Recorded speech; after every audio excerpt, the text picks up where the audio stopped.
북한의 주기적인 도발과 험악한 동북아 정세 때문에 한국도 핵잠수함을 가져야 한다는 여론이 조금씩 커지고 있습니다. 북한은 잠수함 발사 탄도미사일까지 테스트하고 있는 마당에 우리는 뭐 하고 있냐는 그런 여론인데요. 그런데 핵잠수함이라는 게 정확히 어떤 물건일까요? 그거 하나 있으면 북한과 주변국을 벌벌 떨게 만들 수 있을까요? 핵잠수함을 보유하기 위한 전제 조건은 뭐가 있을까요? 그리고 보유하고 나면 어디다가 써먹을 수 있을까요? 1. 핵잠수함의 종류 핵추진 잠수함에는 핵탑재 탄도미사일을 싣고 다니면서 핵전쟁, 발발 시 보복 공격을 할 수 있는 전략원잠이 있고 동력원만 핵추진이면서 재래식 무기로 무장적이 잠수함이나 군함을 공격하는 역할을 담당하는 공격원잠이 있습니다. 전략원잠을 가지게 했다는 건 핵무장을 하겠다는 건데 사실상 불가능하죠. 우리나라가 가질 수 있는 건 공격원잠뿐입니다. 이 용도는 핵잠수함 중 공격원잠을 갖게 되면 우리는 그걸 어디다 갔어야 할까요? 북한이나 주변국의 탄도미사일 발사 잠수함을 추적하다가 유사시 격침시키는 것이 아마도 제일 중요한 임무가 되겠죠. 재래식 잠수함은 주기적으로 수면으로 나와야 하는 한계가 있어 장기간 추적 임무에 부적절하지만 원잠은 그런 것 없이 계속 물속에서 작전을 할 수 있으니까요. 그리고 추가로 순환 미사일을 탑재해서 지상 목표물을 타격할 수 있는 능력도 갖추면 좋겠지만 핵미사일도 아니고 몇 발 되지도 않는데 타격 효과는 미미할 것 같네요. 3. 몇 개가 필요할까? 작전하고 정비하고 대기하는 걸 감안하면 최소 3대는 있어야 돌아가며 임무 수행이 가능할 것 같습니다. 동해서해로 나누어 임무를 수행하려면 6대는 있어야 할 것 같은데 예산의 압박 때문에 아마 안 되겠죠.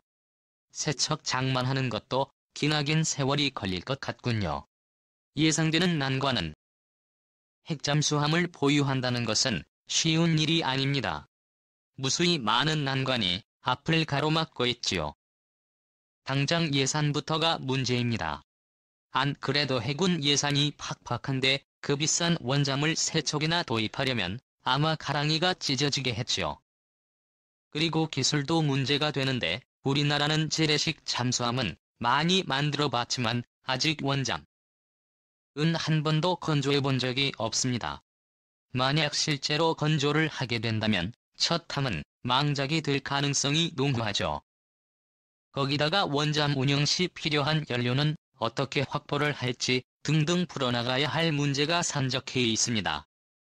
그럼에도 불구하고 우리나라는 원잠을 갖기 위한 노력을 게을리 하지 말아야 합니다. 처음 재래식 잠수함 건조를 하고 운영을 할 때도 아마 문제가 많았을 것입니다.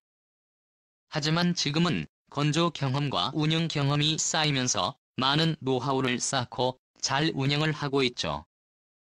핵잠수함도 처음 시작은 분명 어렵겠지만 시작조차 하지 않으면 경험을 쌓을 수가 없고 시간이 지나가면서 점점 더 보유가 요원해질 것입니다. 어렵더라도 꾸준히 보유를 위한 노력을 해야 할 것입니다. 우리나라는 현재 디젤 잠수함만 보유하고 있습니다. 검색을 해보니 19척 보유한 것으로 나오는군요. 가끔 뉴스를 보면 우리나라 디젤 잠수함이 훈련 상황에서 가상 적국의 함정을 여러 대 격침시켰다는 뉴스를 볼 수 있습니다. 뛰어난 정숙성 덕분에 적에게 발각되지 않고 수중에서 총횡무진 이동하며 훈련에서 뛰어난 전과를 올리곤 합니다. 하지만 디젤 잠수함에겐 약점이 하나 있습니다.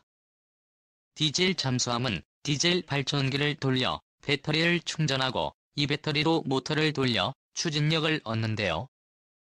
디젤 발전기를 돌리려면 산소가 필요하기 때문에 주기적으로 수면 가까이 올라와서 스노 개를 물 밖으로 내밀어야 합니다.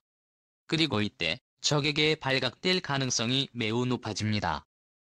반면 핵잠수함은 고농축 우라늄을 사용하면 20년 이상 연료 재보급이 필요 없기 때문에 장시간 동안 수면으로 올라오지 않고 작전이 가능합니다. 이 포스팅에서 말하고자 하는 핵잠수함은 핵미사일을 탑재한 잠수함이 아닌 핵에너지로 동력을 얻는 잠수함을 말하는 것이기 때문에 핵추진 잠수함이라고 해야 표현이 정확하나 그냥 편의상 핵잠수함이라고 쓰겠습니다.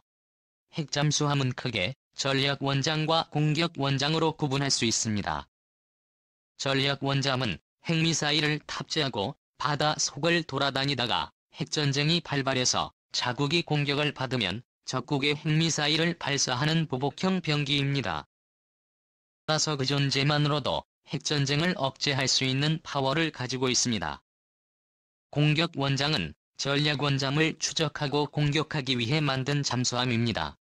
적이 전략원잠을 은밀히 추적하다가 미사일을 발사하려고 할 때 어뢰를 발사해서 격침시키는 것이 주 임무입니다.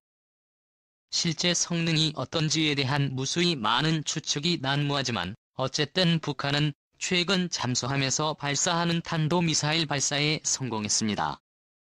북한이 잠수함에 탄도미사일을 싣고 우리나라 근해로 접근해서 미사일을 발사하면 막을 수 있는 방법이 없습니다.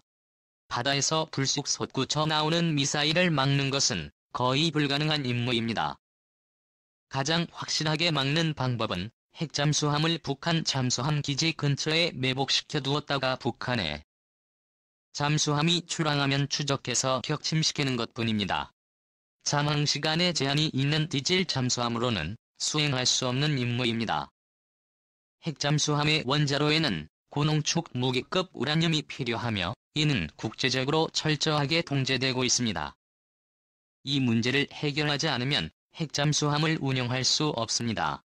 한미원자력 협정을 통해 우라늄을 확보할 수 있는 권한을 확보해야 하는데 미국이 순순히 이를 들어줄 리가 없습니다. 1잠수함의 가격은 건수수에 따라 다르겠지만 보통 수억 달러 단위입니다. 2억 달러, 3억 달러 정도 합니다. 우리 돈으로 2천억에서 3천억 원 정도 합니다. 핵잠수함은 10배가량 더 비싸합니다.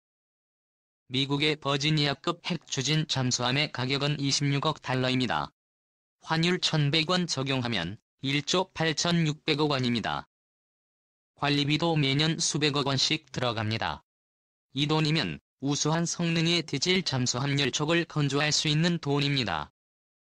그동안 현대중공업과 대우조선해양에서 디젤 잠수함을 여러 척 건조해서 디젤 잠수함을 건조하는 노하우는 많이 쌓았지만 핵잠수함은 아직 한 번도 건조해 본 적이 없습니다. 엄청난 기술적 도전이 될 것입니다. 그리고 분명 문제가 발생할 것이고 따라서 추가로 예산은 더 들어가면서 성능은 애초 계획했던 것보다 떨어지는 물건이 나올 확률이 매우 높습니다. 우리나라가 핵잠수함을 건조한다고 하면 중국과 일본이 가만히 있을 리가 없습니다. 성명을 발표하면서 비난을 쏟아내고 경제 보복을 가할 것입니다. 사드 배치에 중국이 보인 히스테리와 경제 보복을 이번에 경험해봤는데요. 막강한 공격 무기인 원자력 잠수함을 건조한다 하면 이보다 더 심한 반응을 보일 것이 분명합니다. 많은 난관이 있지만 시도하지 않으면 앞으로 영원히 핵잠수함을 보유할 수 없습니다. 우리나라가 처음 디젤 잠수함을 도입할 때도 많은 난관이 있었지만 오랜 시간 예산과 노력을 투자한 끝에 지금은 세계적인 수준의 잠수함대를 갖춘 국가가 되었습니다. 핵잠수함도 마찬가지입니다. 앞으로 최소 20년을 내다보고 지금부터 준비를 해야 앞으로 20년 뒤에 그럭저럭 굴러가는 핵잠수함 함대를 겨우 갖출 수 있습니다. 장기적인 관점에서의 추진이 필요한 때입니다. 한국형 핵잠수함의 시작 장보고 -3 잠수함 배치와 재원 파트너스 활동을 통해 일정에게 수수료를 제공받을 수 있음. 세계대전 시작 이후 위력을 떨친 잠수함은 비대칭 전력의 상징이자 숨은 전력의 표본처럼 되었습니다. 잠수함의 특징은 추적이 어렵고 한번 잠수를 하면 공격을 당하기 전까지는 찾기 매우 힘들다는 것이 장점입니다. 독일의 209급 디젤 잠수함을 면허 생산하고 한국형으로 약간의 개조를 해서 장보고급 1200톤 장보, 고급 1800톤급을 배치했으며 우리 기술로 개발한 첫 3000톤급 잠수함 장보고-3 잠수함 1번함 도산 안창호함이 진수되었습니다. 한국형 원자력 잠수함의 설계 및 개발의 시작점이라 봐도 무방할 듯합니다. 장보고-3 잠수함은 길이 83.3m, 폭 9.6m인 중형급 잠수함입니다. 장보고-3 잠수함 도산 안창호함은 무기체계를 제외한 건조비만 무려 1조 원에 달하는 중형급 잠수함입니다. 배수량은 33만 20분이고 무장과 화물 등을 탑재한 만재 배수량은 3,400에서 3,500톤 정도로 추정되고 있다. 장보고-3 도산 안창호함은 기존 1,200톤, 1,800톤급과 결정적으로 다른 것은 함교에 6개의 수직 발사관이 있어서 잠대지 탄도미사일이 발사 가능합니다. 디젤 잠수함의 수직 발사관이 있는 경우는 장보고-3 도산 안창호함이 유일하다. 이로써 북한은 물론 일본, 중국도 견제할 수 있는 강력한 타격 수단을 보유한 것을 의미합니다. 공기비료 추진 체계의 고성능 연료 전지로 연속 자막 능력이 21일로 수중에서 훨씬 더 먼 거리 넓은 작전 범위도 가졌습니다. 국산화율이 무려 76%에 이르는 장보고-3 3000톤급 잠수함 배치일은 2013년에 세척인 도대고 장보고-3 3000톤급 잠수함 배치 예산 배수량은 약간 더 늘린 3600톤급 잠수함은 2018년에 세척이 인도됩니다. 마지막으로 장보고 3000톤급 전력 배치 3은 한국형 핵추진 잠수함으로 제작해서 추후에 세척을 배치할 계획인데 아직 확정적이지는 않은 듯합니다. 참고로 한국형 핵추진 잠수함에 들어갈 시험 평가 및 소형 추진 원자로는 어느 정도 완성 단계에 접어들었다는 소식이 들려오고 있습니다.